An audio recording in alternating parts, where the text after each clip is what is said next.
कोई दीवाना कहता है, कोई पागल समझता है।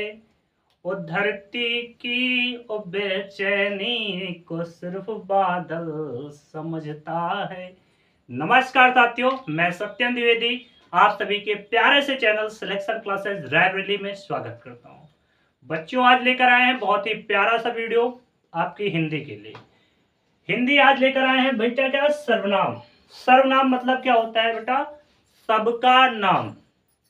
यानी कि जो संज्ञा होती है, मैंने संज्ञा बताई थी बेटा। संज्ञा किसे कहते हैं? कि किसी वस्तु किसी वस्तु व्यक्ति स्थान के नाम को हम क्या कहते हैं बेटा? संज्ञा, है ना। जब हम संज्ञा कहते हैं किसी वस्तु व्यक्ति स्थान के नाम को हम जब संज्ञा कह देंगे, और संज्ञा के स्थान पर जो प्रयोग होते हैं उन्हें हम क्या कहते हैं? सर्वनाम कहते हैं। सर्वनाम के भेद कितने होते हैं? तो सर्वनाम के भेद देखो कितने होते हैं बेटा? 6 होते हैं। ठीक। सर्वनाम की संख्या कितनी होती है? तो भैया जी यहाँ पर 3, 3, 2, 5, 2, 7, 2, 9, 10, 11, 12। वो भैया आपने तो 12 लिख दिया। तो भैया जी 11 होते हैं लेकिन सर्वनाम के भेद में। ठीक है, भेद तो 6 होते हैं, संख्या 11 होती है। हमने 12 क्यों लिखा पता है आपको? क्योंकि जो ये वह होता है और ये वह होता है, ये दोनों सर्वनाम एक ही होते हैं। कहीं पुरुषवाचक में प्रयोग होता है, कभी क्या कहते हैं निश्चयवाचक में होता है। तो हम चलते हैं, संज्ञा के स्थान पर जो प्रयुक्त होते हैं शब्द उनको हम कहते हैं बेटा सर्वनाम। और सर्वनाम का मतलब होता है सबका नाम। देखो कहता क्या है बेटा कि जिन शब्दों को संज्ञा के स्थान पर हम प्रयोग करते हैं या प्रयोग किया जाता है उन्हें हम क्या कहते हैं? सर्वनाम कहते हैं।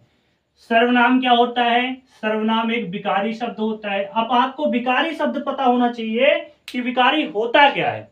देखो विकारी वो होता है वी मतलब वी, जिसमें कोई लिंग वचन कारक के द्वारा क्या हो जाए बेटा? परिवर्तन हो जाए, उसे हम कहते हैं विकारी। और एक होता है अविकारी, जिन्हें हम क्या कहते हैं? अव्यय, मतलब जिनमें लिंग वचन कारक के अनुसार कोई भी परिवर्तन ना हो, तो उसे हम कहेंगे अविकारी।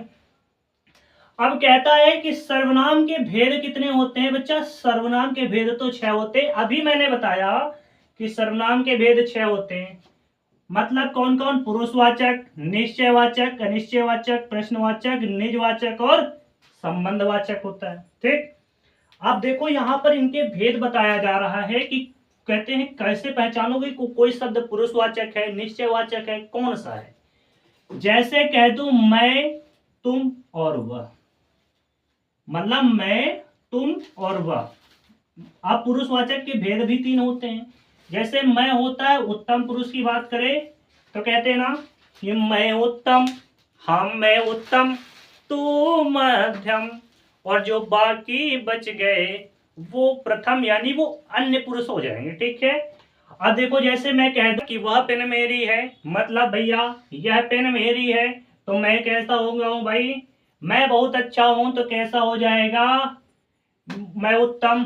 भैया तुम बहुत बेकार आदमी हो, तुम कैसा हो जाएगा? मध्यम। और कहते हैं वह आदमी बहुत अच्छा है। वह प्रयोग यहां पर भी होता है और आदमी के लिए भी होगा। निश्चयवाचक में कह देंगे भैया यह भैया रेड पेन है, तो मैंने निश्चय कर दिया भैया कि लाल मार्कर है भैया ये, तो कैसा मार्कर है बेटा? लाल मार्कर है। ठीक।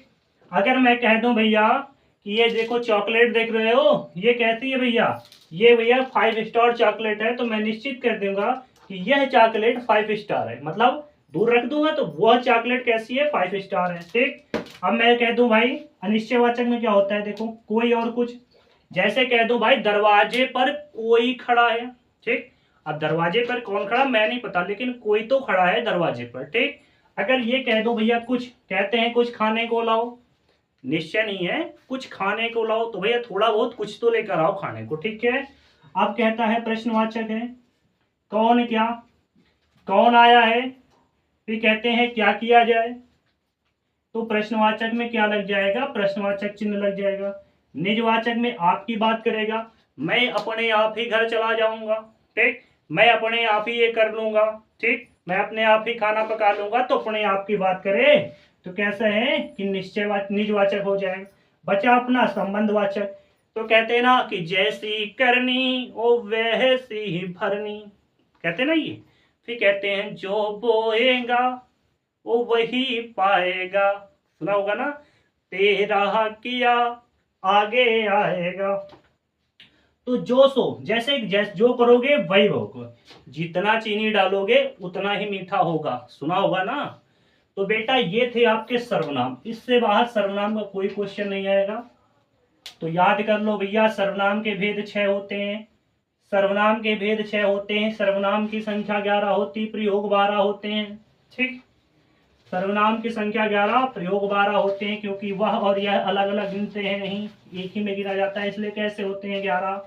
जो सो याद रख लेना, याद हो जाएगा। ठीक, तो बेटा ऐसे ही शॉर्ट तरीके से पढ़ने के लिए अभी तुरंत हमारे छोटे से प्यारे से सिलेक्शन क्लासेस लाइब्रेरी चैनल को तुरंत ज्वाइन करो, और बहुत ही अच्छे से हिंदी सीखने, हिंदी रीजनिंग जितने भी चैप्टर मैं पढ़ाता हूँ, जो भी सब्जेक्ट पढ़ा देता हूँ, वो भाई आप लोगों के लिए रामबाण हो जाएगी। भी छोटा सा चैनल है, छोटा सा बोर्ड लाया हूँ, अगर आप सभी का सपोर्ट रहेगा तो एक दिन डिजिटल बोर्ड में पढ़ाने की आशा है हमारी। तो थोड़ा सा सपोर्ट करिए, लाइक शेयर एंड सब्सक्राइब की। जय हिंद, जय भारत।